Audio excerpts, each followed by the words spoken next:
మన తండ్రి అయిన దేవుని నుండి ప్రభువైన యేసుక్రీస్తు నుండి కృపయు సమాధానము మీకు కలుగును గాక. ఆమేన్. ప్రార్థన. కృపాసత్య సంపూర్ణమైన తండ్రి, పరిశుద్ధుడైన దేవానికి స్తోత్రములు. ఈరోజు మీ కృపను అనుగ్రహించి మీ వాక్యము ధ్యానించుకున్నటకై పరిశుద్ధాత్మని యొక్క సహాయము, సహవాసము, బలము మాకు దయచేయండి. ఈ వాక్యము ధ్యానిస్తూ ఉండగా మీ దాసునికిని వినుచున్నటువంటి మీ బిడ్డలకును కూడా మీ యొక్క సన్నిధిని సమృద్ధిగా ప్రసాదించుమని, యెహోవా మా ఆశ్రయదుర్గమా, నా విమోచకుడా, నా నోటి మాటలు, మా అందరి హృదయ ధ్యానములు ఈ సమయమున మీ దృష్టికి అంగీకారములుగా అనుగ్రహించుమని యేసునామమున అడుగుచున్నాము తండ్రి. ఆమేన్. ఏర్పాటు చేయబడిన లేఖన భాగంలో నుంచి కొన్ని వచనాలను చదువుదాం. కీర్తన 98, 4వ వచనాన్ని చదువుదాం. సర్వభూజనులారా, యెహోవాను బట్టి ఉత్సహించుడి, ఆర్భాటముతో సంతోషగానము చేయుడి, కీర్తనలు పాడుడి. తిమోతి మొదటి పత్రిక 2వ అధ్యాయము 8 నుంచి 13 వచనాలు పత్రిక పాఠ్యభాగం ఇవ్వబడింది. 8వ వచనం, నా సువార్త ప్రకారము దావీదు సంతానములో పుట్టి మృతులలో నుండి లేచిన యేసు క్రీస్తును జ్ఞాపకము చేసుకునము. మృతులలో నుండి లేచిన యేసు క్రీస్తును జ్ఞాపకము చేసుకునము. యోహాను సువార్త 6వ అధ్యాయము 60వ వచనం నుంచి 69వ వచనం వరకున్న లేఖనంలో నుంచి 60వ వచనాన్ని మనం చదువుదాం. ఆయన శిష్యులలో అనేకులు ఈ మాట విని, ఇది కఠినమైన మాట, ఇది ఎవడు వినగలడని చెప్పుకొనిరి. ఇది కఠినమైన మాట, ఇది ఎవడు వినగలడని చెప్పుకొనిరి. ప్రభునందు ప్రియులారా, ఈ వాక్య ధ్యానము కొరకై మిమ్మల్ని ప్రేమతో ఆహ్వానిస్తూ, వీడియోలు మీరు చూస్తూ చక్కగా ఇతరులకు కూడా షేర్ చేస్తూ ఉన్న విధానాన్ని బట్టి మీకు ప్రత్యేకంగా వందనాలు తెలియజేస్తున్నాను. దేవుని దీవెనలు మనందరి మీద సమృద్ధిగా కలుగవలనని ఆకాంక్షిస్తూ ఉన్నాను. ఈరోజు ఈస్టర్ తరువాతి 4వ ఆదివారము. దీనిని కాంటటే సండే అని పిలుస్తూ ఉంటారు. కొన్ని పాశ్చాత్య సంఘాలలో 5వ సండేని కాంటటే సండే అని పిలుస్తూ ఉంటారు.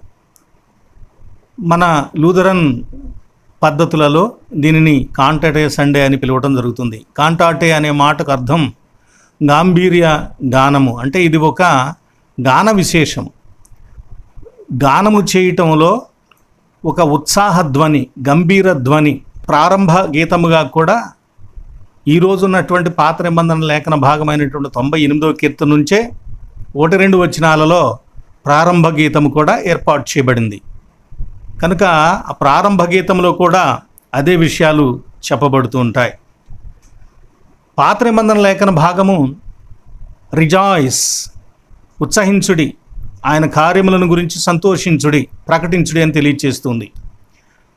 పత్రిక పాఠ్యభాగము యేసుక్రీస్తును మృతి నొంది తిరిగి లేచిన వానిగా జ్ఞాపకం ఉంచుకొనండి, ఆయన ద్వారా ఇంకా ఆయన ఎలాగైతే దేవుని సన్నిధిలో హెచ్చింపబడ్డాడో అలాగే మనం కూడా హెచ్చింపబడతాము అనేటువంటి ఒక ముఖ్యమైనటువంటి విషయాన్ని మీరు జ్ఞాపకం ఉంచుకోండి అని పౌలు భక్తుడు తెలియచేస్తాడు.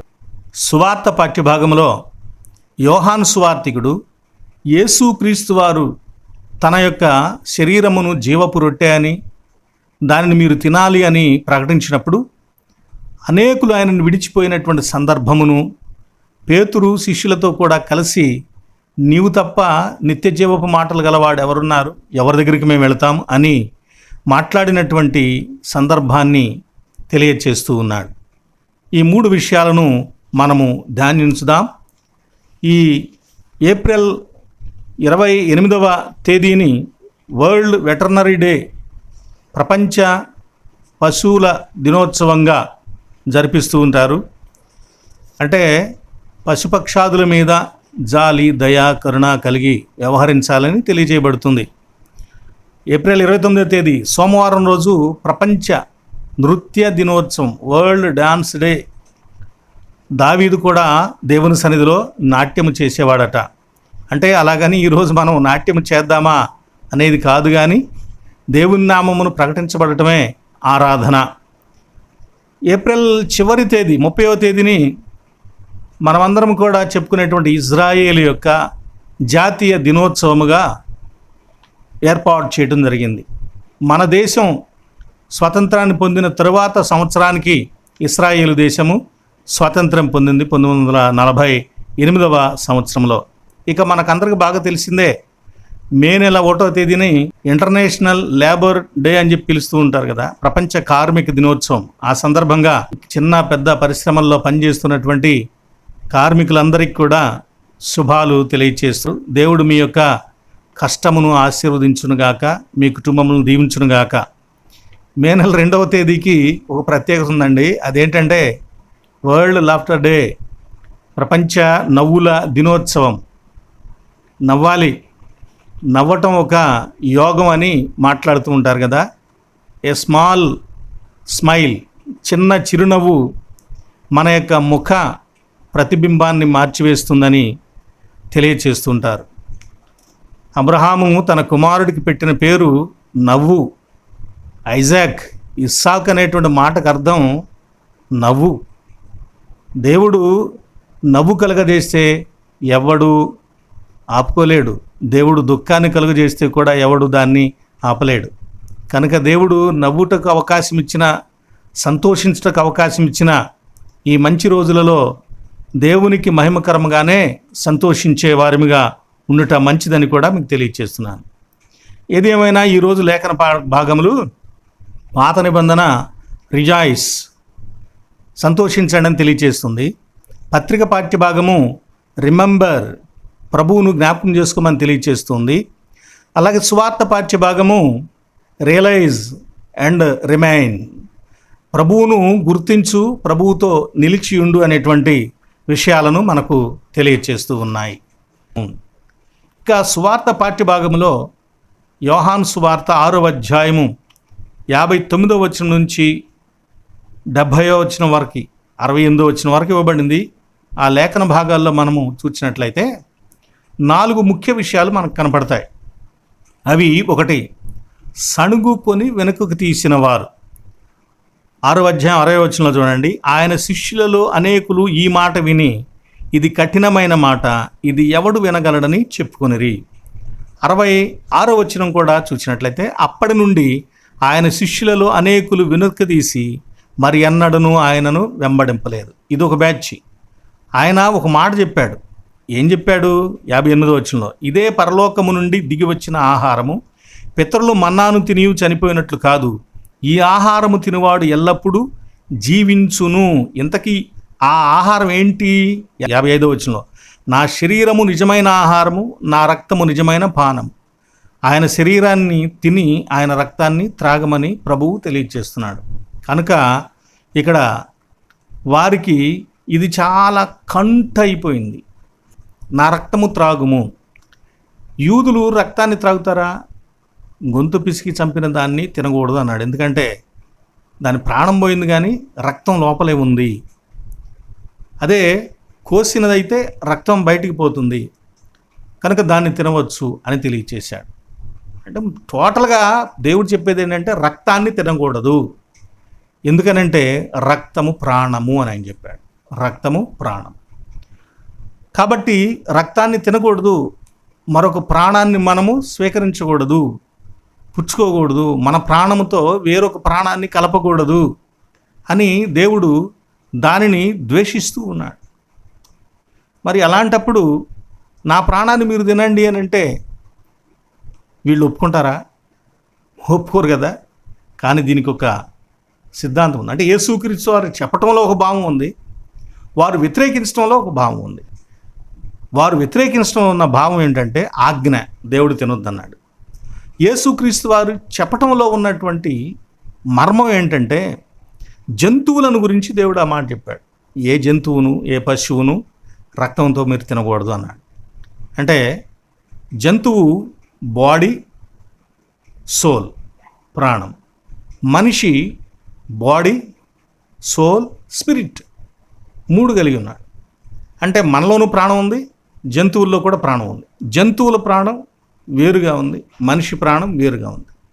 కనుక ఈ రెండింటిని సంకరం చేయకూడదు. జంతువుల ప్రాణాన్ని, మనుషుల ప్రాణాన్ని సంకరం చేయకూడదు.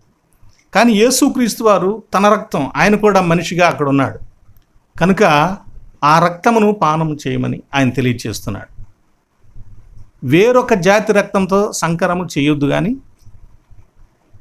దైవజాతి దేవుడై ఉన్న ఆయన ప్రాణంతో మన ప్రాణాన్ని సంకరము చేయొచ్చు, హైబ్రిడ్ చేయవచ్చు. దానిని ఆయనే ఏర్పాటు చేశాడు. వద్దన్న దాన్ని మానుకుందాం, తినమన్న దాన్ని తిందాం, ఎందుకు మనకు తర్జన భర్జనలు. ఇక యేసుక్రీస్తు వారు ఈ మాట చెప్పినప్పుడు అక్కడ ఉన్నటువంటి ఇంకొక విషయాలు ఏంటంటే, 4 సంగతులు అని చెప్పాను కదా. మొదటిది సణుక్కున్నవాడు, రెండవది ఒక్కడు నన్ను అప్పగించేవాడని చెప్పాడు. ఇక్కడ ప్రత్యేకంగా ప్రభు ఆ మాటను తెలియజేశాడు. 64 వచనంలో, మీలో విశ్వసించని వారు కొందరున్నారని వారితో చెప్పాను. విశ్వసించని వారెవరో, తన్ను అప్పగింపబోవు వాడెవడో మొదటి నుండి యేసునకు తెలియను. వాటిని గురించి ప్రత్యేకంగా తెలియచేస్తున్నాడు. కనుక విశ్వసించని వాళ్ళలో ఎవడున్నాడంటే ఇస్కరియోతు యోధా కూడా ఉన్నాడు. ఇస్కరియోతు యోధా గురించి ఎందుకు ఇక్కడ చెబుతున్నాడంటే, బహుశా ఇంత కఠినమైన మాటలు చెబితే మనుషులు ఎవరు మన దగ్గరికి వస్తారు, దీన్ని ఎవరైనా ఒప్పుకుంటారా అని మొదట ఇస్కరియోతు యోధానే మాట్లాడి ఉండవచ్చు. కనుకే ప్రభువు సణుక్కుంటున్న వారిని చూచి శిష్యులతో ఆ సణుక్కో ఎక్కడ మొదలైందో దానిని గురించి ఇక్కడ మీలో విశ్వసించిన వారు ఉన్నారు, వాడు దీన్ని మొదలుపెట్టాడు అని తెలియచేస్తూ ఉన్నాడు. అంటే ఇస్కరియోతు యోధ ఈ పని ఎందుకు చేసి ఉంటాడు? ఆల్రెడీ ప్రభువుని అప్పగించాలనుకుంటున్నాడు, బేరాలు కుదుర్చుకుంటూ ఉన్నాడు. జనం ఎక్కువగా ఉంటే ప్రభువారిని పట్టుకోవడం కష్టం. కనుక ఒంటరిగా ఉంటే జనంలో ఆయన పట్ల వ్యతిరేకత వస్తే పట్టుకోవటం చాలా సులభం. కనుక ఆయనను ఒంటరిని చెయ్యాలి. ఆయనతో పాటు తోడుగా ఉండి ఆయన పేరును ఉపయోగించుకొని, ఆయన అండను ఉపయోగించుకొని, ఆయన వెంట తిరిగి ఆయనతో కలిసి డబ్బులు సంపాదించుకొని చివరికి ఆయనను కూడా చంపటానికి పూనుకున్నాడు. ధనాశాపరులు, డబ్బు కోసమే పనిచేసేవాళ్ళు, డబ్బు కోసమే ఆలోచించేవాళ్ళు, మనతో మాట్లాడే మంచి మాటలు, మనతో కలిసి తిరిగేటువంటి సహవాసపు చేష్టలు, వారు మన మీద చూపించిన ప్రేమ మొదలైనవన్నీ కూడా ఇస్కరియోతు యోధా వలె ఆ ధనము కోసమే ఉంటూ ఉంటాయి. ధనాశాపరులు, ధనార్జనాపరులు, ధనం కోసమే ఏ పనైనా చేసేవారిని గురించి నేను మాట్లాడుతున్నాను. వారు నీకెంత బంధువులైనా, స్నేహితులైనా, సహచరులైనా ఆ ధనమును గురించే నిన్ను ఆలోచిస్తారు, ప్రేమిస్తారు, మాట్లాడతాడు, నీతో నిలబడతారు తప్ప లేకుంటే నిలబడరు. చివరికి నిన్ను కూడా నశింప చేయటానికి డబ్బు కోసమై వారు ఎట్టి పరిస్థితులు ఒప్పుకుంటారు. అందుకు సాతాను చేతిలో మొదటి ఆయుధంగా వాళ్లే పనిచేసేవాళ్ళై ఉన్నారు. నమ్మక ద్రోహులు మీరు చాలామందిని చూసి ఉండవచ్చు. పిల్లారా, నమ్మక ద్రోహులను దేవుడు వదిలిపెట్టడు. ఇక్కడ ఆయన జ్ఞాపకం వెంటనే ఎత్తి చూపిస్తున్నాడు. మీలో ఒకడు నన్ను అప్పగించేవాడు ఉన్నాడు, వాడు ఈ ప్రజలందరినీ దూరం చేయటానికి వాళ్ళతో అంటున్నాడు. దీన్ని ఎవరు ఒప్పుకుంటారయ్యా? మీరు ఎలా అంగీకరిస్తారు? ఓకే, వెంటబడి యేసుక్రీస్తు వారితో కూడా వస్తున్నారు, ఇంతేనా? ఆయన రక్తాన్ని తాగటానికైనా, ఆయన శరీరాన్ని తినటానికైనా? ఏం చెబుతున్నాడు అర్థమవుతుందా?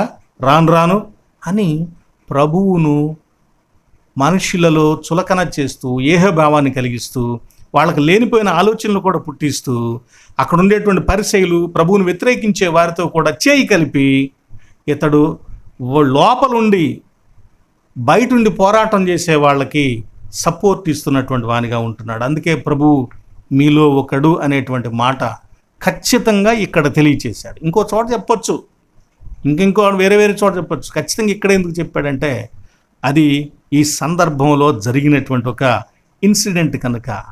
మూడవదిగా ప్రభు చెప్పిన మరొక మాట ఏంటంటే, దీనిలో మొదట సణుక్కునేవారు, రెండవది ఇస్కరియోతు యోధా, మూడవది నీవుగాక ఇంకెవరి యొద్దకు వెళ్ళుదుము అని పేతురు మాట్లాడినటువంటి మాట. 6వ అధ్యాయము 68వ వచనంలో, సీమోను పేతురు, ప్రభువా ఎవని యొద్దకు వెళ్ళుదుము? నీవే నిత్య జీవపు మాటలు కలవాడవు, నీవే దేవుని పరిశుద్ధుడవని మేము విశ్వసించి ఎరిగి ఉన్నామని ఆయనతో చెప్పాను. నేను మిమ్మును 12 మందిని ఏర్పరచుకోలేదా? మీలో ఒకడు సాతానుడని ప్రభు దాన్ని బహిర్గతము చేసి ఉన్నాడు. ప్రియులారా, అంటే ఇక్కడ వేల మంది లేదా వందల మంది ప్రభువుతో కూడా ఉన్నవాళ్ళు అకస్మాత్తుగా ఆయన్ని విడిచిపెట్టి వెళ్ళిపోయారు. అంటే ఆయనను వెంబడి వస్తున్నటువంటి సమూహము ఒక్కసారి ఆయన్ని ఛేదరించుకుని వెళ్ళిపోతూ ఉంది. ఆ సమయంలో, అంటే ఆ సందర్భం ఎలాంటి సందర్భం అన్నమాట, ప్రభువు త్రోసివేయబడ్డాడు. ప్రభువు అనేకుల చేత విడిచిపెట్టబడుతూ ఉన్నాడు. ఆయన వెంట తిరిగిన అనేకులు, ఆయనను ప్రేమించిన వారు, ఆయనను ఆరాధించిన వారు, ఆయనతో పాటు కలిసి వచ్చిన వారు, అద్భుతాలు చూసిన వారు, ఆహారం పెడితే తిన్నవాళ్ళు, బోధ చెబితే విన్నవాళ్ళు, సూచక్రియలు చూసిన వాళ్ళు, మహత్కార్యాలు చూసినటువంటి వాళ్ళు, నీవు గొప్పవాడు అన్నవాళ్ళు, నిన్ను కనిన గర్భము, నీవు కుడిచినటువంటి స్తనములు ధన్యములు అయినవని పొగిడినటువంటి మనుషులు ఒక్కసారిగా నువ్వే మనిషివయ్యా, నువ్వు చెప్పేది ఎవడంటాడు అని వెళ్ళిపోతూ ఉన్న సందర్భంలో అంతమంది యేసుక్రీస్తు వారిని తిరస్కరిస్తూ ద్వేషిస్తూ మాట్లాడుతున్నటువంటి సందర్భంలో నీవుంటే ఏం చేస్తావు? నీవుంటే అక్కడేం మాట్లాడతావు? నీవు ఒక్కడిగా అక్కడుంటే ఎవరిని సపోర్ట్ చేస్తావు? ఏది న్యాయం అంటావు? దేని గురించి మాట్లాడతావు? అలాంటి వ్యతిరేకమైన పరిస్థితులలో, బహు వ్యతిరేకమైన పరిస్థితులలో అక్కడ నిలబడి మేము ఇంకెక్కడికి వెళ్తామయ్యా, నీవు నిత్య జీవపు మాటలు గలవాడవని చెప్పటం అనే మాట, ఈ సాక్ష్యము, ఈ నిశ్చయత, ఈ గొప్ప ఒప్పుకోలు అసాధారణమైనది. అందుకే ప్రియులారా, క్రైస్తవ సంఘములో యేసుక్రీస్తు వారితో కలిసి తిరిగిన ఈ అపోస్తలులకు ఉన్నటువంటి ప్రత్యేకత వేరు. పరలోక రాజ్యములో వాళ్ళ పేర్లున్నాయి కనుక ఆషామాషి మనుషులు కాదు వీళ్ళు. పామరులుగా కనిపిస్తున్న వాళ్ళే ఒక పునాదిగా, ప్రభువు పునాదిగా వాళ్ళు సంఘాన్ని బలపరిచినటువంటి, నిర్మించినటువంటి వారుగా ఉంటూ ఉన్నారు. 4వ మాట ప్లేస్, స్థలము. ఏమిటి స్థలానికి ఉన్నటువంటి ప్రత్యేకత? స్థలానికి ఉన్నటువంటి ప్రత్యేకత ఏమిటంటే 6వ అధ్యాయం 59వ వచనం చూడండి. కపెర్నహూములో బోధించుచు సమాజ మందిరములో ఈ మాటలు తెలియచేశాను. ఎక్కడ తెలియజేశాడండి? కపెర్నహూములో ప్రభువు ఈ మాటలు తెలియచేశాడు. కపెర్నహూములో తెలియచేసినప్పుడు వాళ్ళందరూ ఏ విధంగా ఆయనను మాట్లాడుతూ ఉన్నారు, ఏం చేస్తూ ఉన్నారు? అందరూ విడిచిపెట్టి వెళ్ళిపోయారు. కపెర్నహూములో సునగోగులో మాట్లాడుతూ ఉండగా ఈ మాటలు విన్న వాళ్ళందరూ కూడా విడిచిపెట్టి వెళ్ళిపోయారు. ఈ కపెర్నహూము ఆయన పట్టణము అని పిలువబడింది. యేసుక్రీస్తు వారు 3.5 సంవత్సరాల పరిచర్యలో ఎక్కువ కాలం గడిపింది కపెర్నహూములోనే. కపెర్నహూము పేతురు అత్తగారి ఊరు. ఆ పేతురు యొక్క అత్తగారి కుటుంబము యేసుక్రీస్తు వారి కుటుంబముగా మారిపోయింది. వారి ఇల్లు ఆయన పరిచర్యకు వారు అప్పగించేశారు. ఆయన అక్కడే ఉన్నాడు, అక్కడి నుంచి సువార్త ప్రకటించాడు. ఆ కపెర్నహూములో దాని చుట్టుపక్కల ప్రాంతాల్లో అనేకులు ప్రభువుని నమ్ముకున్నారు. ఆయన అక్కడ ఉన్నప్పుడే అనేకులు మార్పు చెందారు. అనేక అద్భుతాలు, గొప్ప బోధలు ప్రభువు కపెర్నహూములో చేశాడు. తీరా కపెర్నహూములో వాళ్ళందరూ కూడా ఏమైపోయారండి? మొత్తం ఆయన్ని విడిచిపెట్టి వెళ్ళిపోయారంట. అందుకే ప్రభువు మత్తయి సువార్త 11వ అధ్యాయం 23వ వచనంలో చూసినట్లయితే, కపెర్నహూమా, ఆకాశము మట్టునకు హెచ్చింపబడదవా, నీవు పాతాళము వరకు దిగిపోయేదవు. నీలో చేయబడిన అద్భుతములు సొదొమలో చేయబడిన ఎడల అది నేటి వరకు నిలిచియుండును. విమర్శ దినమందు నీ గతి కంటే సొదొమ దేశపు వారి గతి ఓర్వదగినదై ఉండునని మీతో చెప్పుచున్నానెను. ప్రభువు ఈ కపెర్నహూమును గురించి బాధపడ్డాడు. ఈ కపెర్నహూమును గురించి దుఃఖించాడు. కపెర్నహూము గొప్ప పాపము చేసింది, సొదొమ గొమొర్రా వాళ్లే మీకంటే నయం అని ప్రభువు కపెర్నహూములో ఉన్న వారిని గురించి తెలియచేశాడు. కనుక ఇక్కడ పౌలు భక్తుడు ఇక్కడ యోహాను భక్తుడు కపెర్నహూములో సమాజ మందిరములో బోధించినప్పుడు ఆ కపెర్నహూములో వాళ్ళందరూ కూడా ప్రభువును విడిచిపెట్టి వెళ్ళిపోయారని తెలియచేస్తూ ఉన్నాడు. ఇక ఈరోజు మనము ధ్యానించవలసినటువంటి ప్రధాన అంశం ఏంటంటే, ప్రభువుతో నిలిచి ఉండువారు ప్రభువును విడిచిపెట్టువారు. అంటే క్రైస్తవ విశ్వాసములో పట్టుదల గలవారు, చంచలత్వము గలవారు. దీనికే పట్టు విడుపు అనేటువంటి పేరును నేను ఏర్పాటు చేసుకొని ఉన్నాను. దీనిలో పట్టుదల కలిగిన వాళ్ళు, పట్టు కలిగిన వాళ్ళు అంటే నిలబడి ఉండేవాళ్ళు. ఎవరు నిలబడి ఉంటారు? క్రీస్తుతో కూడా నిలిచి ఉండగలిగిన వారెవరు? క్రీస్తుతో కూడా నిలిచి ఉండగలిగిన వారు. ఒకటి, ఆయన ఎవరో గ్రహించినటువంటి వారు. కనుక ఈ పాఠాన్ని ఏమంటారంటే రికగ్నైజ్. యేసు ఎవరో, ఆయన మాటలు ఏమిటో తెలుసుకోవాలి, గుర్తించాలి, గ్రహించాలి. మత్తయి సువార్త 15వ అధ్యాయంలో 10వ వచనంలో ప్రభువు జనసమూహములను పిలిచి మీరు విని గ్రహించుడి అని ప్రభువు తెలియచేసేవాడు. ఎవరు గ్రహించగలరండి? ఆయన ఎవరికైతే ఆమోదం ఇస్తారో వారే గ్రహించగలరు, అందరూ గ్రహించలేరు. ఎలా? ఆయన అనుగ్రహం కావాలి, ఆయన ఎవరో తెలుసుకోవాలంటే. థియాలజీలో 2 సంగతులు ఉంటాయి. ఒకటి దేవునిని తెలుసుకోవటం, 2 దేవుని గురించి తెలుసుకోవటం. Know the God, know about God. దేవునిని తెలుసుకోవటం, దేవుని గురించి తెలుసుకోవటం. దేవుని గురించి తెలుసుకోవటానికి దేవుని సహాయమే మనకు కావాలి. అర్థమైపోయేటట్లుగా, ఈజీగా ఉండేటట్టు ఒక మాట చెప్తాను. చిన్న పిల్లలకు తల్లులు వారిలో ఒక ఉత్సాహాన్ని రేకెత్తించడం కోసం, ఆటలాడటం కోసం, ఇంతకుముందు కాలంలో, ఇప్పుడు ఆటలాడటానికి సెల్ ఫోన్ ఇచ్చేస్తున్నారు, అయిపోతుంది, బాధాకరమైన పరిస్థితి, ఏం చేద్దాం. కానీ ఇంతకుముందు తల్లులు ఏం చేసేవాళ్ళంటే, ఆమె పిల్లవాడికి అటు చూపించి ఇటు వెళ్ళి మంచం చాటును దాక్కుంటుంది.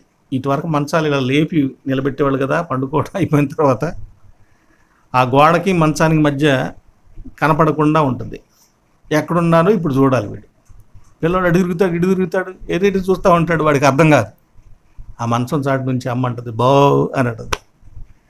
వెంటనే వాడు పక్కపక్క నవ్వుకుంటా అమ్మ ఎక్కడుందో చూస్తాడు, వెళ్తాడు. కనిపెట్టినట్టుగా వాడే గొప్ప ఆనందాన్ని పొందుతాడు. అంటే వాడు తెలుసుకోవటానికి అమ్మే వాడికి ఒక హింట్ ఇచ్చింది. దేవుడు కూడా ఆయనను తెలుసుకోవటానికి ఆయనే మనకు అనుగ్రహం ఇవ్వాలి, ఆయనే మనకు అవకాశం ఇవ్వాలి. ఇస్తేనే మనం తెలుసుకోగలుగుతాం. పండుగకు వచ్చినటువంటి ఒక నపుంసకుడు రథంలో వెళుతూ వాక్యాన్ని చదువుతూ ఉన్నాడు. కానీ దాన్ని గ్రహించడం అతని వల్ల కావట్లేదు, దాన్ని తెలుసుకోవటం. అదేదో అతనికి అర్థం కావట్లేదు. దేవుడు ఫిలిప్పును వెళ్ళు, అడ్డుదారిలో వెళ్ళి రథాన్ని కలుసుకోమన్నాడు. వెళ్ళినప్పుడు ఫిలిప్ వెళ్ళి నువ్వు చదువుతుందేదో నీకు అర్థమవుతుందా అన్నాడు. ఎవడైనా నాకు చెప్పకపోతే నాకేమర్థమవుతుంది అని అన్నాడు. అంటే వానికి అర్థమవటం కోసం దేవుడు ఆయనే అవకాశాన్ని ఇచ్చాడు, ఆయనే ముందుకు వచ్చాడు. ఒక నపుంసకుడు తనను అర్థం చేసుకోవటం కోసం ఆ నపుంసకునికి ఆయనే సహాయం చేస్తూ ఉన్నాడు. కనుక దేవుని యొక్క అనుగ్రహముతోనే మనము దేవుని తెలుసుకోగలము. రెండవది, విశ్వసించుట ద్వారా మనము దేవుని తెలుసుకోగలగం. హెబ్రీ పత్రిక 11వ అధ్యాయం 3వ వచనంలో ప్రపంచములు దేవుని వాక్యము వలన నిర్మాణమైనవని, అందును బట్టి దృశ్యమైనది కనబడే పదార్థములచే నిర్మింపబడలేదనియు విశ్వాసము చేత గ్రహించుకొనుచున్నాము. విశ్వాసము చేత గ్రహించుకొనుచున్నాము అంటే ఈ ప్రకృతిలో మనకు కనబడుతున్నటువంటి దృశ్యమైనవన్నీ కూడా అదృశ్యమైనటువంటి దాని నుండి సృష్టింపబడ్డాయి. అంటే ఆ అదృశ్యమైనది ఏదండి? కనబడే పదార్థములచే నిర్మించబడలేదు అన్నాడు కదా. దేవుని వాక్యము కలుగునుగాక అనే వాక్యము కనబడేటట్టు చేసింది ప్రకృతిలో ఉన్న సమస్తాన్ని కూడా. అలాగే దేవుడు ఆశ్చర్యకరంగా మనకు శక్తిని అనుగ్రహించడం ద్వారా కూడా మనము ఆయన గురించి తెలుసుకోగలుగుతాం. శిష్యులకు చాలా సంగతులు అర్థం కాల. కొన్నిసార్లు మీకు అర్థమైందా? మీరు గ్రహించారా అన్నప్పుడు గ్రహించామన్నారు, కానీ వాళ్ళకి ఏది చెప్పాడో అర్థం కాక అడిగితే ఏమంటాడని భయపడినటువంటి సందర్భాలు ఉన్నాయి. కనుక వారికి ప్రభువే ఆశ్చర్యకరంగా గ్రహించేటువంటి శక్తిని ఇచ్చాడు. లూకాసు వార్త 24:45 వారు లేఖనములు గ్రహించినట్లుగా వారి మనస్సులను ఆయన తెరిచెను. మనస్సులను తీర్చాను. దేవునిని గ్రహించగలిగిన వారు, దేవుని తెలుసుకోగలిగిన వారు, ఒకటి దేవుని చేత సహాయం పొందేవారు, రెండవది దైవజనుల చేత, ఫిలిప్పు చేత సహాయం పొందినటువంటి నపుంసకుని వలనే, మూడవదిగా విశ్వాసము చేత గ్రహించుకోగలము, నాలుగవదిగా దేవుడు ఆశ్చర్యకరంగా మనకు సహాయం చేయటం వలన, శక్తిని అనుగ్రహించడం వలన తెలుసుకోగలం. ఐదవదిగా 4 మాటలు మాట్లాడగానే గ్రహించగలిగిన వాళ్ళు ఉన్నారు బైబిల్లో. సుఖారు గ్రామం దగ్గర, యాకోబు బావి దగ్గర 5 భర్తలు ఉన్నారని చెప్పబడినటువంటి ఒక స్త్రీ, ఒకవేళ ఆమె వ్యభిచారి అని అనుకుందాం, నేనైతే ఆ మాటను అని అనుకుందాం. అయితే ఏమి, 4 మాటలు ప్రభువు మాట్లాడితే ఆయన ఎవరో ఆమె గ్రహించింది. యోహాను సువార్త 4:19 అప్పుడు ఆ స్త్రీ, అయ్యా నీవు ప్రవక్తవని గ్రహించుచున్నాను అని ప్రభువుని గురించి తెలియజేసి, ఈయన క్రీస్తు కాడా అని ఊరిలోకి వెళ్ళి ప్రకటించగలిగింది. అయితే ప్రియ స్నేహితులారా, ఎవరైతే ఆయన వాక్యమందు నిలిచి ఉంటారో వారు సత్యమును గ్రహించగలుగుతారు. యోహాను సువార్త 8:31 దేవుని వాక్యమందు నిలిచి ఉన్నట్టంటే దేవుని వాక్యాన్ని అనుసరించడం, జరిగించడం, దేవుని వాక్యం చొప్పున జీవించటం. కనుక యేసు క్రీస్తు వారి గురించి మనకు తెలియాలంటే మనం ఆయన వాక్యాన్ని మన హృదయాలలో నిలుపుకోగలిగిన వారమై ఉంటూ ఉన్నాము. నా యందు తండ్రి, తండ్రి యందు నేను ఉన్నామని మీరు గ్రహించండి అని ప్రభువు శిష్యులను కోరాడు. కానీ వాళ్ళకి అర్థం కాల. అయినా మాకు తండ్రిని చూపించమని అడిగారు. వారు గ్రహించినట్లుగా ఆయన మనసులు తెరిచిన తర్వాత వారికి ఈ విషయాలన్నీ కూడా అర్థమైనాయి. అవును, కొన్ని విషయాలు శిష్యులకే అర్థం కాలేదు. పేతురు వీటిని చంపుకుని తిను అని పైనుంచి ఒక దుప్పట్లో కొన్ని జంతువులను పంపించాడు దేవుడు. 3 సార్లు ప్రభువా నేను ఎప్పుడైనా అపవిత్రమైనది తిన్నానా అన్నాడు. 3వసారి చంపుకు తినమన్నాడు. ఆ విషయము పేతురుకు గ్రహణం కాలేదు, గ్రహించలేదు. ఎప్పుడైతే కొంతమంది వ్యక్తులు వచ్చి ఇటలీ పటాలంలో ఉన్నటువంటి కొర్నేలి దగ్గరికి వెళ్ళాలని తెలియచేయబడ్డారో, అప్పుడు కొర్నేలి దగ్గరికి వెళ్ళిన తర్వాత వారు కూడా పరిశుద్ధాత్మను పొందిన తర్వాత అప్పుడు పేతురు గ్రహించగలిగాడు. మన్నించండి, పేతురు గ్రహించగలిగాడు. అంటే ఒక్కసారి అన్ని విషయాలు మనం గ్రహించలేం. కాలం గడుస్తూ ఉండగా, దేవునిలో మనం ఎదుగుతూ ఉండగా, మనము దేవుని చేత నడిపించబడుతూ ఉండగా, ఒక్కొక్క వాక్యాన్ని ఒక్కొక్క సంవత్సరంలో అనుభవం పెరిగే కొందని దానిలో భావం సరికొత్తగా మనం గ్రహించగలుగుతూ ఉంటాము. కనుక అలాంటి గ్రహించే శక్తి ఎవరిలో ఉంటుందో, ఎవరు అలా గ్రహించుకోగలుగుతూ ఉంటారో వారు ప్రభువుతో కూడా నిలిచి ఉంటారు. శిష్యులు అలా ఉన్నారు. వాళ్ళని ఏమన్నారంటే, నా శ్రమలలో కూడా నాతో నిలిచి ఉన్నవారు మీరే అని ప్రభువు వారితో తెలియచేయటం జరుగుతుంది. కనుక పిల్లారా, శిష్యులను బట్టి మనం చూసినట్లయితే వేమన పద్యం ఒకటి గుర్తొస్తుంది. పట్టు పట్టరాదు పట్టి విడువరాదు, పట్టెనేని బిగియ బట్టవలయు, పట్టి విడుట కన్నా పరగ జచ్చుట మేలు అని చెప్పి.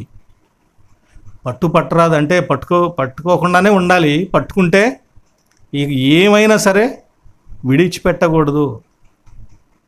పట్టి విడిచిపెట్టడం కంటే చచ్చిపోవటం మేలు అని తెలియచేస్తాడు. కనుక దేవునితో కలిసి నడవటం, దేవునితో సహవాసం చేయటం, విశ్వాస జీవితంలో మొదలుపెట్టడం మనము ఒకవేళ విడిచిపెడితే చావుతో అది సమానమే. కనుక ఎప్పటికి కూడా ఆయనను విడిచిపెట్టకూడదు. బైబిల్లో ఒక వీరుడు ఉన్నాడు, ఇలాంటి వీరుడే, వేమన గారు చెప్పిన వీరుడే. ఎవరు? నన్ను వదిలిపెట్టే ఆ తెల్లవారిపోతుందని బ్రతికినాడాడు దేవుడు. నిన్ను నేను విడిచిపెట్టను, నీవు నన్ను దీవించే వరకు నిన్ను విడిచిపెట్టను, నువ్వు నన్ను ఆశీర్వదిస్తేనే నిన్ను విడిచిపెడతాను. అంత గొప్పవాడండి యాకోబు. ఇలాంటి వ్యక్తే మన భారతదేశంలో కూడా ఒక వ్యక్తి ఉన్నాడు. బీహార్లో దాని యొక్క రాజధాని పాట్నాకు 100 కిలోమీటర్ల దూరంలో ఒక చిన్న పల్లె, గెహ్లార్ అనేటువంటి పల్లె గ్రామం ఒకటి ఉంది. అది ముఖ్యమైనటువంటి దగ్గరలోని పట్టణానికి వెళ్ళటానికి దానికి మధ్య ఒక పెద్ద కొండ అడ్డం ఉంది. ఆ కొండ చుట్టూ తిరిగి ముఖ్యమైన రహదారిలోకి వెళ్ళటానికి 32 కిలోమీటర్లు అక్కడే తిరగాలి.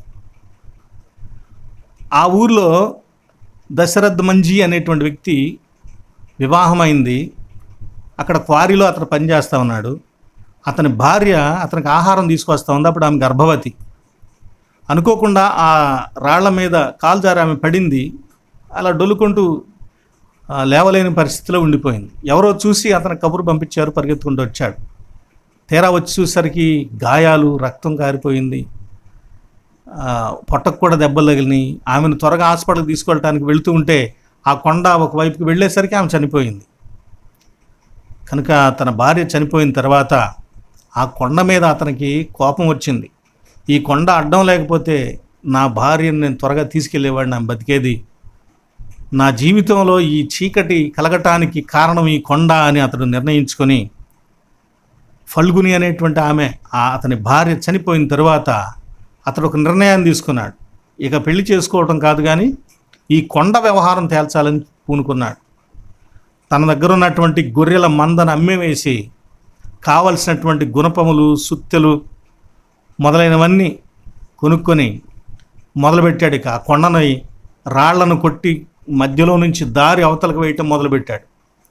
అలా 22 సంవత్సరాలు అతడు చేస్తూనే ఉన్నాడు. 22 సంవత్సరాలు. అనేక మంది అతని గురించి తేలిగ్గా మాట్లాడారు.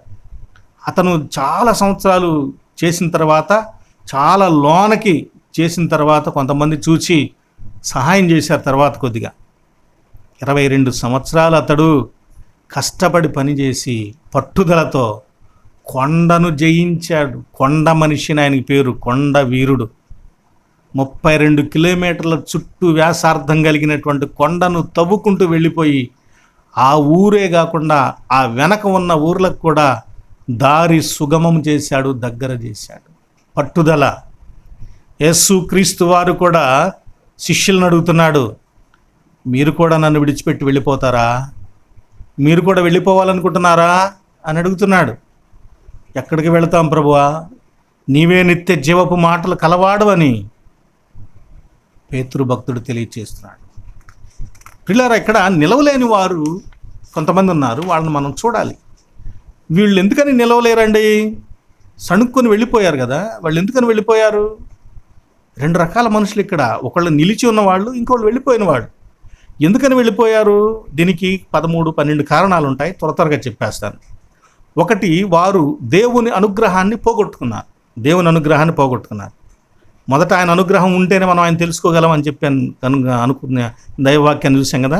ఇక్కడ వాళ్ళు దేవుని అనుగ్రహాన్ని పోగొట్టుకున్న వాళ్ళు, స్వయంగా పోగొట్టుకున్న వాళ్ళు. ఎందుకనంటే యేసుక్రీస్తు వారు యోహాను సువార్త 6వ అధ్యాయం 25వ వచనంలో, ఎవడైనా నా తండ్రి అనుగ్రహిస్తేనే నా దగ్గరకు వస్తాడు. అంటే ఎవడైనా యేసుక్రీస్తు వారి దగ్గరకు వచ్చి ఆయనతో కూడా కలిసి నడుస్తున్నాడు అంటే, ప్రభువుని తెలుసుకున్నాడంటే దేవుడు వాడికి అనుగ్రహాన్ని ఇచ్చాడని అర్థం. వాడు ఒకవేళ తప్పిపోతే ఆ అనుగ్రహాన్ని పోగొట్టుకున్నవాడు అని అర్థం. ఇస్కరియోతు యోధ దానికి సాక్షాత్కారంగా ఉన్నాడు. ఆయనను విడిచి వెళ్ళిపోయిన 70 మంది శిష్యులు, ఈ 12 మంది 11 మంది కాక మిగిలిన అనేకులు దానికి సాదృశ్యంగా ఉన్నారు. రెండవది కృప నుండి వేరైపోయిన వారు నిలవలేరు. వాళ్ళు చంచలత్వాన్ని కలిగి ఉంటారు. కృప నుండి తొలగిపోవటం అంటే ఏంటి? గలతీ 5:4లో మీలో ధర్మశాస్త్రం వల్ల నీతిమంతులను తీర్చబడి వాడెవరో వారు క్రీస్తులో నుండి బొత్తిగా వేరు చేయబడి ఉన్నారు, కృపలో నుండి తొలగిపోయి ఉన్నారు. అక్కడ యేసుక్రీస్తు వారు నా శరీరాన్ని తిని నా రక్తం తాగమన్నారు. వాళ్ళు ధర్మశాస్త్రాన్ని బట్టి నువ్వు చెప్పింది తప్పు అని వెళ్ళిపోయారు. అంటే వాళ్ళు ధర్మశాస్త్రాన్ని నమ్మారు, ప్రభువుని నమ్మలేదు. కనుక పౌలు అంటున్నాడు, మీలో ధర్మశాస్త్రాన్ని బట్టి రక్షింపబడే వాళ్ళు ఎవరు? ఒకవేళ అలా ధర్మశాస్త్రాన్ని బట్టే మీరు కనుక ఆలోచన చేస్తే యేసుక్రీస్తు వలన కలిగే కృపలో నుంచి మీరు తప్పిపోయిన వాళ్ళే అని తెలియచేస్తూ ఉన్నాడు. అందుకే పౌలు భక్తుడు అంటాడు, కృపలో నుండి తప్పిపోవటం అంటే గలతీ పత్రిక 1వ అధ్యాయం 6వ వచనంలో, క్రీస్తు కృపను బట్టి మిమ్మల్ని పిలిచిన వానిని బట్టి విడిచి భిన్నమైన సువార్త తట్టుకు మీరు ఇంత త్వరగా తిరిగిపోవడం చూడగా, భిన్నమైన సువార్త తట్టు తిరిగిపోవటమే దేవుని కృపను విడిచిపెట్టుట అనేటువంటి అభిప్రాయం ఇక్కడ వ్యక్తమవుతుంది.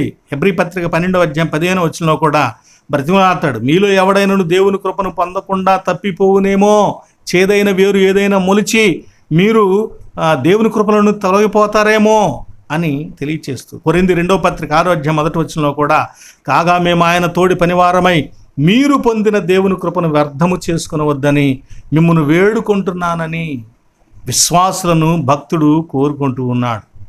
ఇస్కరియోతు యోధా ప్రభువును కృపను వదిలిపెట్టుకొని ధనాన్ని కోరుకున్నాడు. మూడవదిగా, దేవుని మాటలను, దేవునిని అర్థం చేసుకోలేని వాడు, గ్రహించలేని వారు నిలువలేరు, చంచలత్వముతో ఆయనను విడిచి వెళ్ళిపోతారు. వీరు గ్రహించలేకపోవటానికి గల కారణాలు ఏమిటి అని మనం చూసినట్లయితే, వారు దేవుని వాక్యాన్ని గ్రహించకుండా ఉండునట్లు, ఒకటి, దేవుడు వారిలో కఠినమైన మనస్సు, గురుడ్డితనాన్ని కలుగజేశాడు. యెషయా గ్రంథం 6వ అధ్యాయం 9వ వచనంలో 10వ వచనంలో, ఈ ప్రజలు వినుటకైతే విందురు కానీ చూచుటకైతే చూతురు కానీ గ్రహించరు అని తెలియచేస్తాడు. మత్తయి సువార్త 13:15లో అదే మాటను యేసుక్రీస్తు వారు ఎత్తి తెలియజేస్తాడు. తన యొక్క పరలోక రాజ్య సంబంధమైనటువంటి మర్మములు, ఉపమానములు తెలియజేసేటప్పుడు ఈ మాటలు ప్రభువు తెలియజేశారు. కనుక ప్రభువుని ఎందుకని గ్రహించలేరు అని ఇంకొక మాట మనం చూస్తే, 8వ అధ్యాయం యోహాను సువార్త 43వ వచనంలో, మీరేలా నా మాటలు గ్రహింపలేదు? కారణం ఏంటంటే, మీరు నా బోధ విననేరకుండుట వలన. దేవుని బోధను వినని వారు, దేవుని మాటను వినలేని వారు ఆయనను గురించి అర్థం చేసుకోలేరు, గ్రహించలేరు. వారు కనుక నిలువలేని వారుగా ఉన్నారని మనము చూడవచ్చు. 4వదిగా చూసినట్లయితే, లోకముతో స్నేహము చేయువారు. అంటే ఒకవైపు దేవుడు కావాలి, మరొక వైపు లోకము కావాలి. ఏమంటాడు? యెహోలోక స్నేహము దేవునితో వైరము అని భక్తుడు తెలియచేసినట్లుగా, కొందరు లోకాన్ని స్నేహించి దేవుని సన్నిధిని విడిచిపెట్టి వెళ్ళిపోయారు. దేమా ఈ లోకమును స్నేహించి నన్ను విడిచి వెళ్ళిపోయాడు అని తిమోతితో పౌలు భక్తుడు తెలియచేస్తూ 2వ పత్రిక 4వ అధ్యాయం 10వ వచనంలో తెలియచేశాడు. అదే రీతిగా అనేక మంది ధనవంతులకు కాగోరేవారు, వారు నష్టములో, నాశనములో పడుతూ దేవునిని విడిచిపెడతారు. ఎందుకంటే ధనము, దేవుడు రెండు సరిసమానంగా అలా వచ్చి నిలబడుతున్నాయి మనిషి యొక్క హృదయంలో. అలాగని దేవుడు ధనం సమం కాదు. ఒక వ్యక్తి యొక్క జీవితంలో, అభిప్రాయంలో దేవుడు ధనము రెండు చెరువు వైపున నిలబడుతూ ఉంటాయి. కనుక ప్రభు అన్నాడు, మీరెవరు కూడా ఇద్దరు యజమానులకు దాసులుగా ఉండలేరు. ఒకవేళ ఉండాలనుకుంటే ఎవడో ఒకరిని ద్వేషించాల్సి వచ్చింది, ఎవడో ఒకరిని ప్రేమించాల్సి వస్తుంది. కనుక మీరు దేవునికిని సిరికిని దాసులుగా ఉండలేరు అని ప్రభు తెలియజేశాడు. అందుకే ఈ ధనమును కోరుకుని వారు అనేకమైన నాశనములలో, ఉరిలో మొదలైన వాటిలో పడతారని తిమోతి పత్రికలో తెలియజేశారు. వారు దేవుని కోల్పోతారు, దేవుని విడిచిపెడతారు. ఇస్కరియోతు యోధా కూడా ధనాన్ని ఆశించే కదా విడిచిపెట్టింది. ఒక యవనస్తుడు యేసుక్రీస్తు వారి దగ్గరికి వచ్చి నేను అన్ని ఆజ్ఞలను అనుసరిస్తున్నానని చెప్పాడు. ప్రభు వాడిని అన్నాడు, నీకు ఇంకొకటే కొదువుగా ఉందని చెప్పాడు. ఆ ఒక్కటేంటంటే, నీవు నీ ధనాన్ని విడిచిపెట్టి నన్ను వెంబడించమన్నాడు. ఆ ధనాన్ని విడిచిపెట్టడానికి అతనికి ప్రాణం ఒప్పుకోలేదు కనుక ఏడ్చుకుంటూ వెళ్ళిపోయాడు. ఇక్కడ ధనాన్ని కోరుకునేవాడు దేవుణ్ణి పొందలేడు. 5వదిగా సూచక క్రియలు చూడటం, ఆయన చెప్పేటువంటి చాలా ఆశ్చర్యకరంగా ఉండేటువంటి మాటలు, బోధ వినటం ద్వారా ఆనందించేవాడు. కేవలం వాళ్ళు ఇవి చూచి ఆనందించి ఆయన ఏదైనా రొట్టెలు పంచితే తినటానికి వచ్చేవాళ్ళు మాత్రమే. ఇలాంటి వాళ్ళు కూడా క్రీస్తుతో శాశ్వత కాలము నిలిచి ఉండలేరు, వాళ్ళ జీవిత కాలం వరకు నిలిచి ఉండలేరు. అద్భుతాల గురించి ఇక్కడ మనం కొన్ని విషయాలు చెప్పుకోవాలి. యూదులు యేసుక్రీస్తు వారిని అడిగారు. యోహాను సువార్త 2వ అధ్యాయం 18వ వచనంలో, నీవు చాలా గొప్ప మాటలు చెబుతున్నావు కదా, మాకు ఏ సూచక్రియ చూపిస్తావని అడిగారు. యోహాను సువార్త 6వ అధ్యాయం 30వ వచనంలో కూడా, నిన్ను విశ్వసించాలంటే నువ్వు మాకు ఏ సూచక్రియ చూపిస్తావని అడిగారు. ప్రభు అన్నాడు, అవిశ్వాసులైన చెడ్డతరము వారు, వ్యభిచారులైన చెడ్డతరము వారు సూచక క్రియను అడుగుతున్నారు అని తెలియచేశాడు. అలాగని ప్రభువు చేయలేదా అంటే చేశాడు. యోహాను సువార్త 12వ అధ్యాయం 37వ వచనంలో, ఆయన వారి ఎదుట ఇన్ని సూచక క్రియలు చేసినను వారు ఆయన యందు విశ్వాసముంచరైరి. ఈ రోజుల్లో చాలామంది అద్భుతాలు, మహత్కార్యాలు, దేవుని శక్తి ఆ, అని బోధలు ఎక్కువగా జరుగుతూ ఉన్నాయి. చాలామంది నమ్ముతూ ఉన్నారు.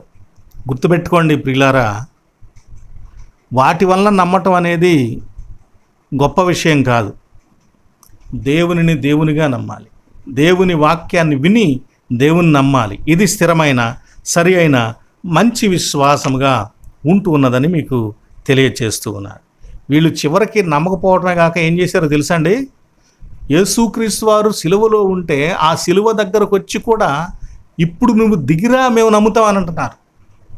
ఇప్పుడు నువ్వు దిగి వస్తే మేము నిన్ను నమ్ముతామని మార్క్సు వార్త 15వ అధ్యాయం 32వ వచనంలో తెలియచేయబడింది. కనుక సూచక్రియలు, అద్భుతాల వలన నమ్మేవారు వారు కూడా నిలవలేరు. దానినే ఇసుక మీద పునాది అని కూడా మనం చెప్పుకోవచ్చు. 6వదిగా ఐహిక సుఖభోగములతో ఉండేవారు, కోరుకునేవారు నిలవలేరు. యేసుక్రీస్తు వారు చెప్పిన ఉపమానాలలో 4 రకాలైన నేలలు చెప్పబడ్డాయి. వాటిల్లో ఒక నేల ముళ్ళ కంపలు. ఈ ముండ్ల కంపలను ఏమని చెప్పాడంటే, ముండ్ల పొదలలో విత్తబడిన వాడు వాక్యం వినువాడే గాని ఐహిక విచారమును, ధనమోహమును, ఆ వాక్యమును అణచివేయును గనుక వాడు నిష్ఫలుడవును. మార్క్సు వార్త 4:19 ఇంకా చక్కగా చెబుతాడు, వీరు వాక్యము విందురు గాని ఐహిక విచారములను, ధన మోసమును మరియు ఇతరమైన అపేక్షలను లోపల చొచ్చి వాక్యమును అణచివేయటం వలన అది నిష్ఫలమగును. వారికి వాక్యం నిష్ఫలమవుతుంది. వాక్యం విషయంలో వాళ్ళు కూడా నిష్ఫలమైన వారుగా ఉంటూ ఉన్నారు. ఇహభోగములు, ఇహలోకంలో కావలసినటువంటి అనేకమైన సుఖములు, సంపదలు మొదలైన వాటిని ఆశించేవారు దేవుని వాక్యాన్ని వెంబడించలేరు. వింటారు కానీ వాక్యము వారిలో ఫలించదు. కనుక వారు నిలువలేరు, పడిపోయిన వారవుతారు. 7వదిగా అపవాది పిల్లలు కూడా క్రీస్తు యొక్క విశ్వాసములో నిలువలేరు. ఈ అపవాది పిల్లలు ఎవరు?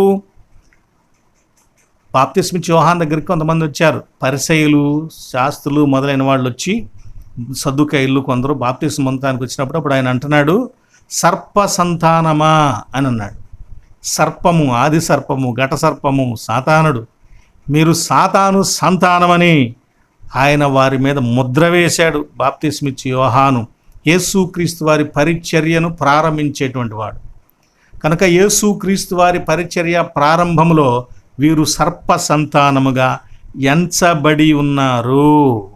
కనుక వాళ్ళు ముష్కరులు, దేవుని వాక్యాన్ని వినటానికి చెవులను ఇవ్వని వారు, లోబడనొల్లని వారు అని అపోస్తల కార్యముల గ్రంథములో తన హతసాక్ష్య సంబంధమైన మరణములో స్టెఫను భక్తుడు ఆ ప్రజలను గురించి మాట్లాడుతూ ఉన్నారు. వీరు ఎప్పుడు కూడా వ్యతిరేకంగా, దేవునికి లోబడకుండా, దేవుని మాటలు వినకుండా వాటిని త్రోసివేసే మనస్తత్వం కలిగినటువంటి వారు అపవాది సంబంధులు, అబద్ధానికి జనకులు. వాడు నరహంతకుడు, మనుషులను చంపడానికి ప్రయత్నం చేస్తుంటాడు. వీళ్ళు యేసుక్రీస్తు వారిని సాక్షాత్తు దేవుణ్ణే చంపడానికి ప్రయత్నం చేసినటువంటి హంతకులు. కనుక వీరు ప్రభువుతో కూడా నిలిచి ఉండలేరు. మరొక సంగతి, ఉపమానంలో ఉన్నటువంటి మరో సంగతి 8వదిగా త్రోవ పక్క నేల వంటి వారు కూడా క్రీస్తు యొక్క విశ్వాసములో నిలవలేరండి. ఎందుకనంటే అలా విత్తనం పడుతుంది, వాక్యం అలా పడుతుంది హృదయంలో, వెంటనే ఏదో ఒక పక్షి వచ్చి ఎత్తుకుపోతుందని అక్కడ తెలియచేయబడుతుంది. ఎందువల్ల?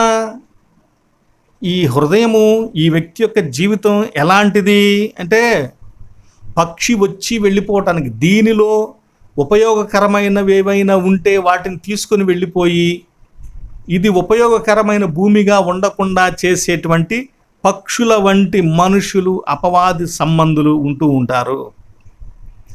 ఇప్పుడు వీళ్ళెవరో ఒక మాట అర్థమయ్యేటట్టు చెప్పుకుందాం. యేసుక్రీస్తు వారి వాక్యం మనం వింటూ ఉన్నాం అనుకోండి, ఏదో ఒక అబద్ధికుని గురించి మాట్లాడుతున్నాడు బోధకుడు, అబద్ధం అని చెప్పేవాడి గురించి చెబుతున్నాడు అనుకోండి, వింటూ ఉంటావు.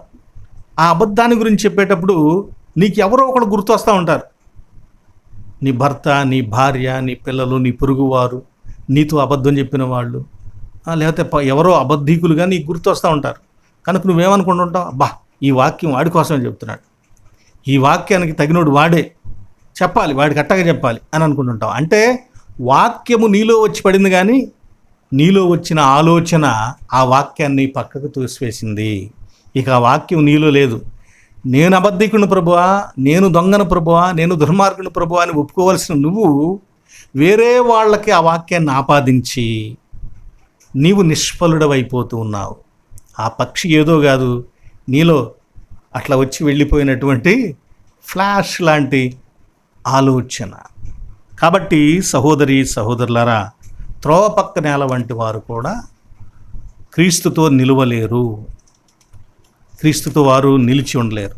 9వదిగా దేవుని మాటలను అపార్థము చేయువారు కూడా నిలిచి ఉండలేరు. దేవుని మాటలను అపార్థము చేయువారు, దేవుని మాటలను అపార్థం చేసేవాళ్ళంటే కీర్తనలో 56వ సంకీర్తన 5వ వచనంలో దినమెల్లా వారు నా మాటలను అపార్థము చేయుదురు అని కొందరి గురించి భక్తుడు మాట్లాడాడు.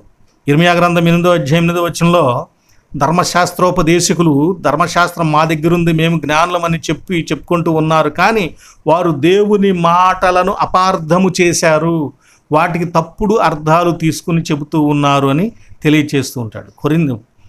పేతురు భక్తుడు కూడా పౌలు యొక్క పత్రికల గురించి పేతురు 2వ పత్రిక 3:16లో తెలియచేస్తూ ఉంటాడు.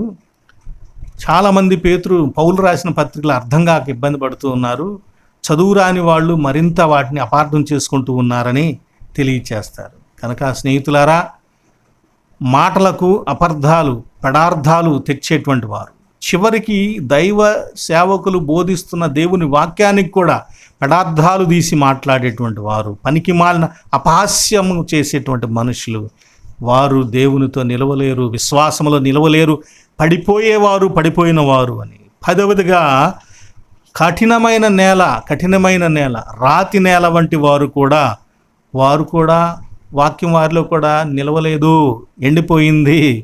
దేవునిలో వాళ్ళు ఉండలేరు, దేవుని వాక్యాన్ని, దేవునిని వాళ్ళు నిలుపుకోలేరు, విశ్వాసంలో నిలిచి ఉండలేరు. ఈ రాతి నేల గురించి ఏం చెప్పబడింది? పైన కొంచెం పొర్ర మట్టి ఉంది, విత్తనం మొలిచింది, కానీ ఎండ రాగానే ఎండిపోయింది, కింద చెమ్మలేనందున. శ్రమలు కలిగినప్పుడు తప్పిపోయేటువంటి వారు కూడా ఇలాంటి వారే అని తెలియజేస్తారు. ఏంటి ఈ రాతి నేల, ఏమిటి ఈ కఠినత్వము? హెబ్రీయులకు రాసిన పత్రిక 3:14లో పాపము వలన కలుగు భ్రమ చేత మీలో ఎవడను కఠినపరచబడకుండునట్లు నేడు అనబడు సమయం ఉండగానే ప్రతి దినమును ఒకరినొకడు బుద్ధి చెప్పుకొనుడి. పాపము వలన కలుగు భ్రమ చేత మీలో ఎవడును కఠినపరచబడకుండునట్లు, అంటే భ్రమ, పాపం మనలో కలిగించేటువంటి భ్రమ వలన మనం కఠిన మనస్కులైపోతూ ఉంటాము.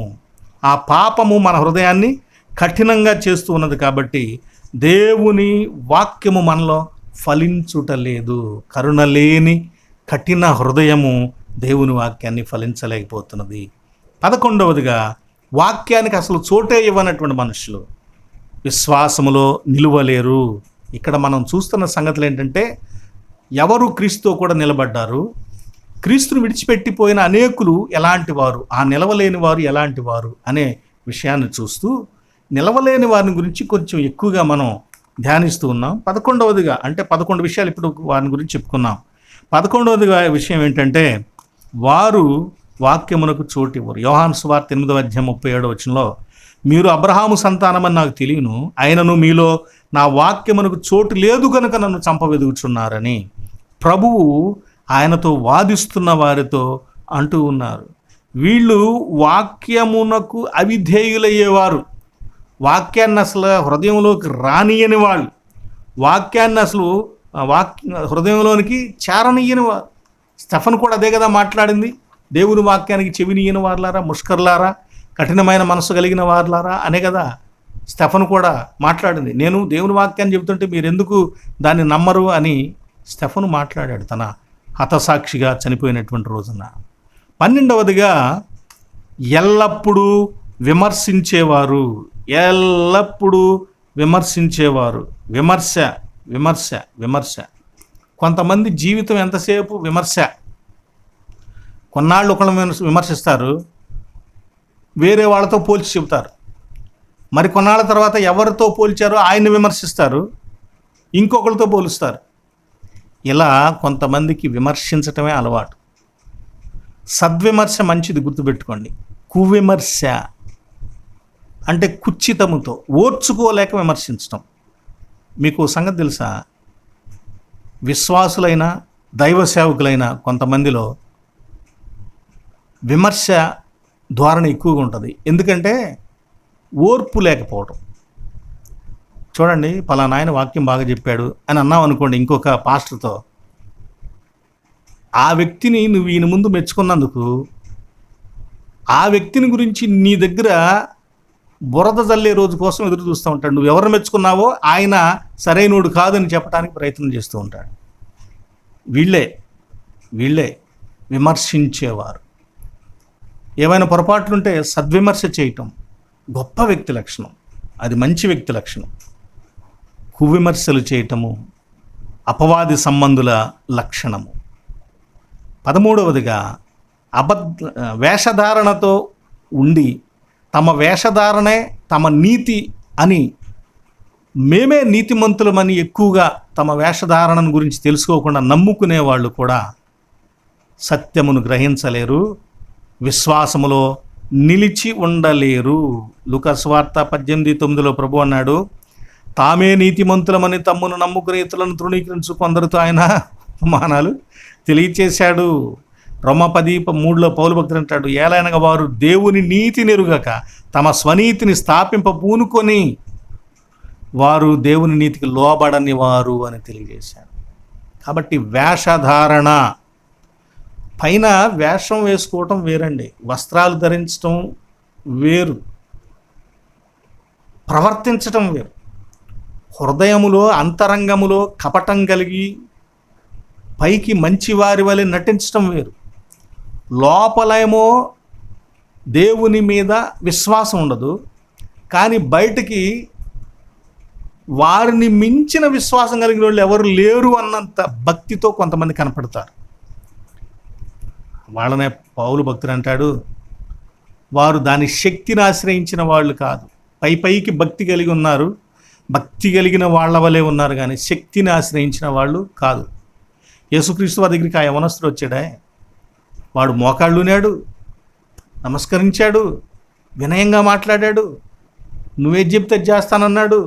అంటే ఆయనను ఒక నడి బజార్లో ఆరాధించాడు. అతడు ధనవంతుడు, ఒక అధికారం కలిగిన అధికారి, యవనస్తుడు. చూడండి, ఇన్నాళ్ళు ఆయనతో పాటు ఉన్నటువంటి శిష్యులు ఒక్కసారి దెమ్మరపోయి ఉంటారు కదా, అరే ఎవరా బాబు మనకంటే ఇంత గొప్పగా ప్రభువుని ఆరాధిస్తున్నాడు అనుకుంటా. కానీ వాడి భక్తి ఎక్కడ తేలిపోయింది, నీ ధనమును అమ్మి బేదలకిచ్చి నన్ను వెంబడించమన్నప్పుడు తేలిపోయింది. శిష్యులు ఆయన ఆ మాట చెప్పకముందే విడిచిపెట్టి వచ్చేశారు, ప్రభువును వెంబడించారు. కనుక కొంతమంది భక్తులు, కొంతమంది బోధకులు యథార్థమైన బోధకుల కంటే భక్తుల కంటే కూడా గొప్పవారిగా, నిజమైన వారిగా కనిపిస్తారు. వారిని జాగ్రత్తగా కనిపెట్టుకోవాల్సిన అవసరం మనదే. ఇక 14వదిగా అబద్ధమును ప్రేమించు మనుష్యులు ప్రభువుతో కూడా విశ్వాసములో నిలబడలేరు. అబద్ధాన్ని ప్రేమించడం ఏంటండి? అబద్ధాన్ని ప్రేమించడం, అవును, కొంతమంది అబద్ధాలను మోసాలనే నమ్ముతారు, నిజాన్ని సత్యాన్ని నమ్మరు. నిజం చెబితే నమ్మరు, అబద్ధాలు మోసకరమైన మాటలు చెబితే బాగా నమ్మేటువంటి మనుషులు అనేకులు నేటి కాలంలో ఉన్నారు. తిమోతితో పౌలు భక్తుడు 2వ పత్రికలో 4:3 అంటాడు, ఎందుకనగా జనులు హితబోధను సహింపక దురద చెవులు గలవారై తమ స్వకీయ దురాశలకు అనుకూలమైన బోధకులను తమ కొరకు పోగు చేసుకుంటారు. కారణం ఏంటయ్యా అంటే 4వ అంటాడు, సత్యమునకు చెవినియ్యక కల్పనా కథల వైపు తిరుగు కాలము. అంటే కల్పించి చెప్పాలి. ఎవరైనా ఒక వ్యక్తి తన గురించి చెప్పాలి, తాను చేసిన పనుల గురించి చెప్పాలి, తాను ఇతరులకు సంబంధించిన సంగతులు చెప్పాలి. వాక్యాన్ని కాదు, ఏదో ఒక వ్యక్తికి సంబంధించిన విషయాలు చెబితే చెవులు ఆలకించి జాగ్రత్తగా వింటారు. కానీ వాక్యాన్ని చెబితే మాత్రం అంతా తెలిసినట్టుగానే ఏం వింటావులే, ఇది మాకు తెలిసిందే కదా ఇంకా నువ్వేం చెబుతావులే అన్నట్లుగా భావించుకుంటూ ఉంటారు.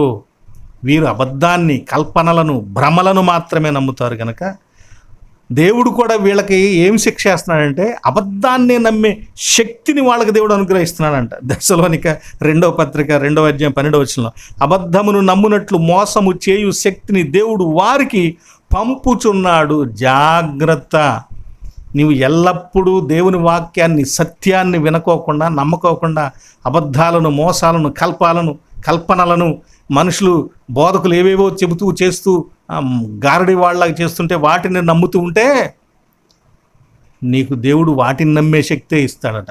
వాటిని నమ్మేటట్టుగా ఇంకా బలాన్ని ఆయన అపవిత్రమైన ఆత్మ ద్వారా అనుగ్రహించబడదు. ఆయన వదిలేస్తాడు, అపవిత్ర ఆత్మ మనల్ని ఆ రీతిగా చేస్తుంది. ఆయన అనుగ్రహిస్తాడంటే, ఆయన చేస్తాడంటే ఇక్కడ అర్థం అది. అంతేగాని ఆయన ఎవరిని కూడా కావాలని త్రోసివేసే దేవుడు కానే కాదు. అసలు బైబిల్లోనైతే కొంతమందిని గురించి వీళ్ళు అబద్ధీకులు అని చెప్పబడింది. చాలా విచిత్రం అండి. తీతు పత్రిక 1వ అధ్యాయం 12వ వచనంలో, వారిలో ఒకడు, అనగా వారి సొంత ప్రవక్తలలో ఒకడు ఇట్లనెను, క్రేతీయులు ఎల్లప్పుడూ అబద్ధీకులను, దుష్ట మృగములను, సోమరులకు తిండిపోతులై ఉన్నారని తెలియచేయబడుతున్నది. క్రేతీయులను గురించి, క్రేతు వాళ్ళని గురించి వీళ్ళు అబద్ధీకులు అనేటువంటి ముద్ర వేయటం జరిగింది. సరే, మనం అబద్ధీకులం కాదో ఒకసారి మనం కూడా చూసుకుందామా? చూడండి, యోహాను 1వ పత్రిక 2వ అధ్యాయం 4వ వచనంలో ఏముంది? ఆయనను ఎరిగియున్నానని చెప్పుకొనుచు ఆయన ఆజ్ఞలను గైకొననివాడు అబద్ధీకుడు. దేవుడు నాకు తెలుసు అని అనుకుంటూ ఆజ్ఞలను అనుసరించకపోతే, తెలిసి ఉండటం ప్రయోజనం కాదు, అనుసరించడం ప్రయోజనం. అబద్ధీకుడు. 4వ అధ్యాయం 20వ వచనంలో, ఎవడైనను దేవుణ్ణి ప్రేమించుచున్నానని చెప్పి తన సహోదరుని ద్వేషించిన ఎడల అతడు అబద్ధీకుడగును. యోహాను పత్రికలో, 1వ పత్రికలో ఈ యోహాను సువార్తికుడు తెలియచేస్తూ ఉన్నాడు. ఎవరో అబద్ధీకులు? ఎవరండి? దేవుని గురించి తెలిసి ఉండి ఆయన ఆజ్ఞలను పాటించని వారు. జ్ఞానం ప్రయోజనం కాదు, తెలిసి ఉండటం ప్రయోజనం కాదు, ప్రేమతో అనుసరించడం ప్రయోజనం. అందుకే జ్ఞానము కంటే కూడా ప్రేమ శ్రేష్టమైనదని తెలియచేయబడింది. తర్వాత, దేవుణ్ణి ప్రేమిస్తున్నానని చెప్పుకునేటువంటి నీవు, నేను తోటి సహోదరుని ప్రేమించకపోతే అబద్ధీకులము. కాబట్టి చెప్పండి, ఇప్పుడు ఎవరు అబద్ధీకులు? కొంతమంది ఇప్పుడు అబద్ధాన్ని నమ్మేవారు ఉంటారు, కల్పనలను, మోసాలను నమ్మేవాళ్ళు ఉంటారు. క్రేతీలేమో అసలు అబద్ధీకులట. ఇక్కడ వాక్యం కొంత నిర్వచనం ఏం తెలియజేస్తుంది? దేవుని ఆజ్ఞలను గైకొనని వారు, దేవుడు తెలిసి ఉన్నా వాళ్ళు అబద్ధీకులే. సహోదరుని ప్రేమించిన వారు, దేవుణ్ణి ప్రేమిస్తున్నామని చెబుతూ ఉన్నవారు కూడా అబద్ధీకులే. మొత్తం మీద మనం నిలిచి ఉండలేని వారు ఎవరు అనేటువంటి సంగతిలో 14 రకాలైనటువంటి విషయాలను మనం చెప్పుకున్నాం. ఒకసారి వరుసగా చెప్పేసేస్తాను. 1, ఎవరు నిలవలేని వారంటే, 1 దేవుని అనుగ్రహం పోగొట్టుకున్నవారు, 2 కృప నుండి వేరైపోయిన వారు, 3 దేవుని వాక్యాన్ని, దేవునిని గ్రహించలేనివారు, 4 దేవునితోనూ లోకంతో కూడా స్నేహం చేయాలని కోరుకునేవారు, 5 అద్భుతాలు, సూచక్రియలు మాత్రమే చూచి ఆనందించేవారు, కేవలం వినటానికి మాత్రమే దేవుని వాక్యాన్ని వినేటువంటి వారు, 6వదిగా ఐహిక భోగములు, సౌకర్యములు, సుఖములు కోరుకునేవారు, 7వదిగా అపవాది పిల్లలు వంటి వారు, 8వదిగా త్రోవ పక్కన పడిన విత్తనము వంటి ఆ త్రోవ పక్క నేల వంటి వారు, 9వదిగా ఎప్పుడూ వాక్యమును అపార్థము చేయువారు, 10వదిగా కఠినమైన హృదయము కలిగిన వారు, దేవుని వాక్యము వారిలో మొలకెత్తడానికి అవకాశమైన వారు, 11వదిగా వాక్యమునకు అసలు చోటే ఇవ్వనటువంటి మనుషులు, 12వదిగా ఎల్లప్పుడూ విమర్శించుట, ఎల్లప్పుడూ ఎదుటివారి తప్పులెత్తి చూపించడానికి ప్రయత్నం చేసేవారు, 13వదిగా వేషధారణ కలిగినటువంటి వారు, 14వదిగా అబద్ధమును ప్రేమించువారు. ఇలా ప్రభువుతో కూడా నిలిచి ఉండని వారు ఉన్నారు. ఇప్పుడు మనం ప్రభువుతో నిలిచి ఉండేవారిమా, లేక ప్రభువును వ్యతిరేకించేవారిమా పరిశీలన చేసుకోవాల్సిన అవసరత మన మీద ఉన్నది. పాత నిబంధన రిజాయిస్ అని తెలియచేస్తుంది, పత్రిక పాఠ్యభాగము రిమెంబర్, మరణ విజేత అని ఎప్పుడు గుర్తుపెట్టుకోమని తెలియజేస్తుంది.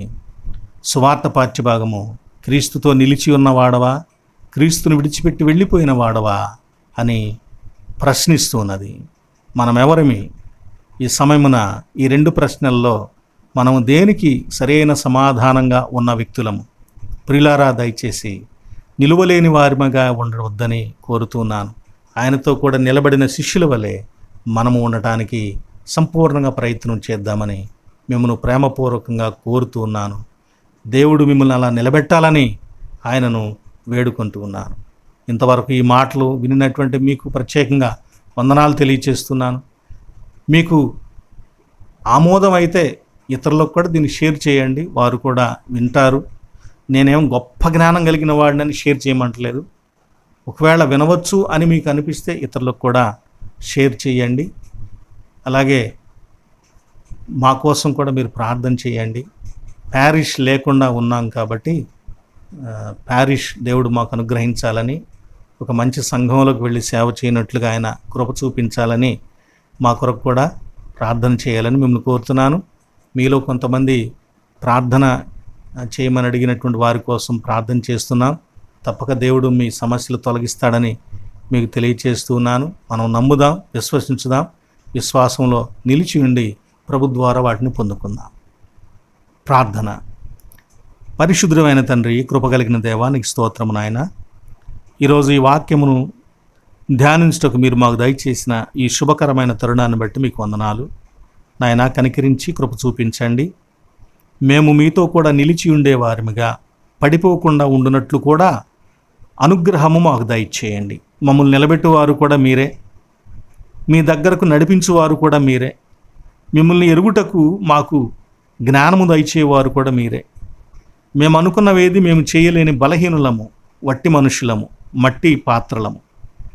అట్టి మట్టి పాత్రల్లో మహిమైశ్వర్యమును నింపి నిలబెట్టి వాడుకునే దేవుడవు నీవు తండ్రి. నీ శిష్యుల కోసం ప్రార్థించి వారిని నిలబెట్టి లోకానికి గొప్ప సాదృశ్యముగా ఉంచి మీ బలమైన, దివ్యమైన, శ్రేష్టమైన రక్షణ వాక్యాన్ని, సువార్తను ప్రకటింపజేశావు. ఇదిగో నాయన, మమ్మల్ని కూడా మా జీవితంలో మీకోసం నిలబడి ఉండే క్రైస్తవులంగా ఉండునట్లు మాకు సహాయం చేయండి. చేదైన వేర్లు పుట్టకోకుండా, ఇహలోక సంబంధమైన దురాశలతో నిండిపోకుండా, అబద్ధమును ప్రేమించే వారిమిగా కాకుండా, ఎప్పుడు ఎదుటివారి మీద నేరం మోపే వారిమిగా కాకుండా, నాయనా నీ వాక్యానికి అసలు అవకాశమే ఇవ్వని వారిగా కాకుండా, వాక్యంతో ఇతరులను పోల్చి మమ్ములను మంచివారిమిగా అనుకునేటువంటి త్రోవ పక్క నేల వంటి వారిమిగా కాక, ఇలాంటి దుష్ట సంగతులేవి కూడా మాలో లేకుండా సరిచేసుకొని మేము క్రమముగా సరిచేయబడిన మంచి బ్రతుకును కలిగి ఉండటానికి కృప దయచేయండి. మాలో రోగములతో ఉన్న బిడ్డలను కనికరించి దయతో మంచి ఆరోగ్యం దయచేయండి. ప్రభువా, ఎవరెవరు ఏ విధమైన శోధన వేదనలలో ఉన్నారో వారికి కావలసిన ఆదరణ మీరు ప్రసాదించండి. అయా, నష్టములతో కృంగిపోయిన బిడ్డలను ఆదుకొని లేవనెత్తమని వేడుకొంచు ఉన్నాం. అయా, మా దేశంలో మీ యొక్క శాంతి సమాధానములను విస్తరింపచేయండి. క్రైస్తవ సంఘము స్వేచ్ఛగా, స్వతంత్రంగా, ధైర్యముగా మీ నామమును ప్రకటించుకునేటువంటి ఆయన గొప్ప పరిస్థితులను ఎల్లప్పుడూ అనుగ్రహించండి. సంఘమునకు సువార్త పరిచర్యకు కలుగుతున్న ఆటంకములు, ఆటంక కారణములన్నీ కూడా ప్రభు అయిన యేసు నామములో కొట్టివేయమని నా తండ్రి వేడుకుంటున్నాం నాయన. ఇదిగో ఈ సమయమున దయతో మా ప్రార్థన ఆలకించిన తండ్రి, విద్యార్థులకు కావలసిన జ్ఞాన వివేకములు అనుగ్రహించి వారికి మంచి మంచి ఆయన ఇన్స్టిట్యూట్స్లో సీట్లు అనుగ్రహించిన ఆయన, వాటిలో నా తండ్రి మంచి కోర్సుల్లో జాయిన్ అయ్యి వారి భవిష్యత్తును చక్కగా తీర్చిదిద్దుకునేటువంటి కృప ఆ బిడ్డలకు దయచేయండి.